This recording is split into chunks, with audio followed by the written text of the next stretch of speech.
Assalamualaikum warahmatullahi wabarakatuh. Video itu cuma 15 detik, tapi setelah aku tiru gerakannya, suara tawa perempuan muncul dari balik dapur. Selamat datang di Rendra Story Horror. Kisah kali ini berjudul Mahalnya Ritual TikTok. Benarkah video ini memanggil kuntilanak? Baik, langsung saja kita ke ceritanya. Namaku Lia, mahasiswa semester akhir jurusan komunikasi di sebuah kampus swasta di Depok. Waktu itu, aku lagi riset untuk konten fenomena video viral dan efek psikologisnya. Sampai suatu malam, aku nemuin satu video pendek di TikTok dengan caption, "Jangan tiru gerakannya saat sendirian, apalagi tengah malam." Video itu menampilkan cewek berjilbab putih menari lambat sambil menggerakkan tangan membentuk pola lingkaran. Musik latarnya bukan musik sebenarnya, lebih mirip suara terbalik, terdengar kayak suara perempuan tertawa yang di-reverse. Tapi bukan itu yang bikin aku ngeri. Yang bikin aneh, di detik ke-13, kalau kamu perhatikan baik-baik, ada bayangan hitam berdiri di belakang cewek itu. Gerakannya diam, tapi posisi tubuhnya makin dekat tiap detik. Komentarnya pun aneh-aneh. Setelah niru ini, kamar jadi bau bunga melati. Ibuku ngeliat aku ngomong sendiri padahal aku diem, bau darah. Sebagai anak konten, aku penasaran. Aku putuskan untuk meniru gerakan itu tepat jam 12 malam. Sendirian di dapur kontrakan. Iseng, kukunci pintu depan, kupasang tripod, nyalain kamera HP, dan mulai gerakannya. 1 putaran tangan, 2 putaran tangan. Tiba-tiba, dan lampu dapur langsung mati sendiri. Aku freeze saat itu, jantungku berdetak gak karuan. Ku mencet senter HP, tapi pas lampu nyala lagi, kamera HP-ku udah rubah sendiri. Padahal posisi tripod dikunci mati, gak mungkin jatuh sendiri. Ku pungut HP, di layar masih ada video yang terekam. Aku play ulang. Sampai detik ke-14, tiba-tiba dari belakang aku ada bayangan putih kecil seperti rambut panjang, muncul sepersekian detik, lalu hilang. Badanku langsung gemetar. Saat itu juga, dari balik pintu dapur, terdengar suara, "Kamu manggil aku."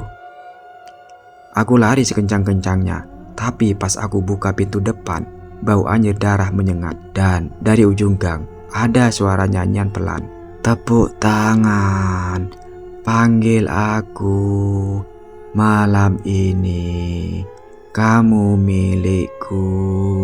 Keesokan paginya, bersama temanku yang dari jurusan psikologi, saat dia melihat video itu, dia langsung nyuruh aku hapus. Gerakannya itu bukan tarian biasa, Li.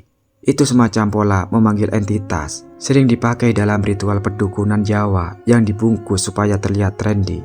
Cerita belum berakhir di situ, karena malam berikutnya, video itu muncul sendiri di HP temanku. Padahal dia nggak pernah buka TikTok sama sekali. Video itu sudah aku hapus, tapi tengah malam muncul sendiri sebagai wallpaper layar kunci. Video itu sudah aku hapus, tapi tengah malam muncul sendiri sebagai wallpaper layar kunci. Setelah kejadian semalam, aku sama sekali nggak berani buka TikTok. Tapi yang bikin makin nggak masuk akal, temanku Rani yang temenin aku cek video itu mulai ngalamin hal-hal yang aneh juga. "Li, HP gue." Rani nyodorkan HP-nya dengan wajah pucat. Layarnya gelap, tapi ketika dinyalakan, wallpapernya berubah. Padahal sebelumnya, fotonya bareng pacarnya. Sekarang, di layar terkunci, muncul gambar cewek berambut panjang pakai mukena putih. Wajahnya kabur, tapi ada satu detil yang bikin bulu kuduk berdiri. Matanya bolong, kosong, seolah lagi menatap langsung ke kita. Rani gemetar. "Aku gak pernah unduh gambar ini, Li. Tapi muncul sendiri. Dan tadi malam aku dengar dia ketawa deket banget di kuping." Keesokan harinya kita berdua ke fakultas komunikasi buat konsultasi ke salah satu dosen yang dikenal. Sedikit nyentrik sih, Pak Raffi, dosen media budaya. Dia mantan jurnalis senior, pernah bikin liputan soal konten ritual dan video hoax supernatural. Kita ceritain semuanya tentang videonya, gerakannya, suara tawa, bau melati, dan wallpaper. Pak Raffi gak langsung bicara. Dia buka laptop, ketik sesuatu, lalu nunjukin satu video YouTube yang lama tahun 2014. Video itu bukan dari TikTok, tapi dari forum gelap luar negeri. Judulnya Summon Code, Java Course, Bitcoin Woman. Di dalamnya ada pola gerakan sama persis seperti yang kupelajari dari TikTok. Suaranya, latarnya pun sama. Suara perempuan yang ketawa lalu ditarik pelan-pelan jadi nada terbalik. Ini gerakan pemanggilan, kata Pak Raffi pelan.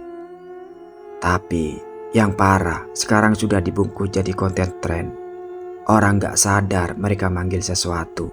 Malamnya aku bermimpi aneh. Aku berdiri di lorong sempit yang terus memanjang. Kiri kanan cuma dinding licin. Di ujung lorong ada seseorang yang duduk membelakangi badannya. Di ujung lorong ada seseorang duduk membelakangi. Badannya kurus, rambutnya menutupi wajah. Terdengar suara rekaman dari HP-ku sendiri. Tepuk tangan, panggil aku. Saat aku berjalan mendekat, sosok itu perlahan berdiri. Tangannya kurus tapi panjang dan dia mulai melangkah mundur mendekati aku. Aku bangun dengan nafas yang ngos-ngosan. Tapi yang bikin aku nyaris pingsan, di kamar beneran suara rekaman HP-ku memutar sendiri. Padahal HP-ku mati. Benar-benar mati karena lowbat sejak sore. Dan di layar HP yang gelap, bayangan perempuan itu kelihatan seperti berdiri di belakangku. Keesokan harinya, Rani hilang kontak, chat centang 1. Nomornya gak bisa dihubungi. Kita satu kelas, tapi dia gak masuk. Waktu aku nekat ke kosannya, pintunya terbuka sedikit dan di dalamnya dinding penuh coretan merah. Kalian sudah memanggilnya. Dia tidak akan kembali sendirian. Setelah Rani hilang, aku nekat lapor ke ketua RT dan beberapa teman kampus. Tapi semua bilang hal yang sama. Rani gak pernah tinggal di kosan itu. Di kontrakan itu kosong. Udah lama gak ada Rani di sana. Di kampus pun gak ada data Rani di kampus kamu. Aku pikir mereka bohong. Tapi pas ku buka grup WA kelas, cat-cat Rani hilang semua. Bahkan fotonya di galeri HP-ku ikut hilang. Seolah-olah dia gak pernah ada. Aku nangis semalaman. Tapi malam itu belum berakhir. Jam 2:11 dini hari, HP-ku nyala sendiri. Layarnya blank, lalu muncul notifikasi. Suara dari file yang bahkan gak kukenal. Kamu peserta selanjutnya. Aku panik, ku banting HP ke lantai. Tapi suara itu malah keluar dari speaker Bluetooth yang belum pernah aku sambung. Dari balik jendela kamar, ada bayangan putih berdiri. Perempuan dengan rambut panjang basah dan wajah rusak. Tangannya menunjuk langsung ke arahku. Lalu bayangan itu masuk menembus tembok. Pintu kamar terbuka sendiri. Dan aku tak bisa gerak. Badanku kaku, kepalaku dipenuhi suara-suara tangisan. Tawa teriakan Rani. Aku masih di sini, Lia. Aku lihat kamu. Aku lihat dia. Masuk ke badanmu. Tiba-tiba semuanya gelap. Aku bangun di kamar kos. Di dindingnya bukan cuma coretan merah, ada puluhan potongan kertas dengan tulisan tangan. Semua kertas itu sama. Kuntilanak itu bukan cuma dari video, tapi videonya hanya jembatan yang memanggil adalah penontonnya. Dan di tengah kamar ada boneka kecil berpakaian putih duduk sambil menghadap ke HP yang menyala otomatis, menampilkan video gerakan itu. Tapi kali ini video itu pakai wajahku. Aku kabur dari kamar itu, lari keluar kos, terus ke rumah Pak Raffi. Tapi saat sampai di sana, rumahnya sudah dibakar. Warga bilang dia kesurupan 3 hari, bacain bahasa aneh. Lalu teriak-teriak bilang dia dari layar. Dia masuk ke semua HP. Jam 3 pagi, HP-ku nyala sendiri. Ada live stream berjalan di TikTok aktif. Komentarnya penuh. Keren efeknya kak, asli serem, tapi aktingnya keren. Tapi itu siapa ya di belakang kamu? Aku lihat ke layar di belakangku. Dalam video live ada sosok putih tinggi, rambutnya menutupi lantai, tubuhnya seperti mengambang. Tapi di dunia nyata aku sendirian. Aku kembali ke kontrakan dengan satu tujuan, mengakhiri semua ini. Satu-satunya orang yang mungkin masih bisa membantuku adalah Bu Sari. Setan zaman sekarang gak nunggu dipanggil lewat mantra. Mereka ikut nonton, ikut viral. Aku cari rumahnya di pinggiran Ciputat Lama. Gang sempit, rumah berdinding kayu. Waktu itu aku nyampe. Bu Sari lagi duduk menatap lilin. Kamu yang dipilih ya? Tanyanya pelan. Yang mukanya udah dijadiin wajah boneka. Aku kaget. Kok ibu tahu? Itu bukan video, itu medium. Tapi orang-orang yang nonton dan ikut gerakannya. Tubuhnya jadi pintu masuk. Kamu udah bukakan pintu. Aku gemetar. Terus Rani? Rani, dia belum sempat dipakai. Tapi kamu udah separuh jadi mereka. Bu Sari bilang satu-satunya cara menutup jalur video itu adalah dengan menyelesaikan gerakan secara utuh. Tapi bukan untuk memanggil, melainkan untuk mengusir. Gerakan harus dibalik, musik harus ditarik ke arah normal, dan harus dilakukan di lokasi asal video itu dibuat. Masalahnya, kami nggak tahu lokasi pastinya sampai aku buka ulang video orisinilnya.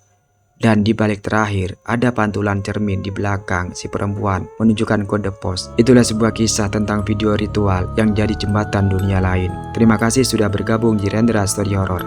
Jangan lupa like, komen, dan subscribe supaya nggak ketinggalan kisah-kisah horor lainnya. Sampai jumpa di cerita berikutnya. Wassalamualaikum warahmatullahi wabarakatuh.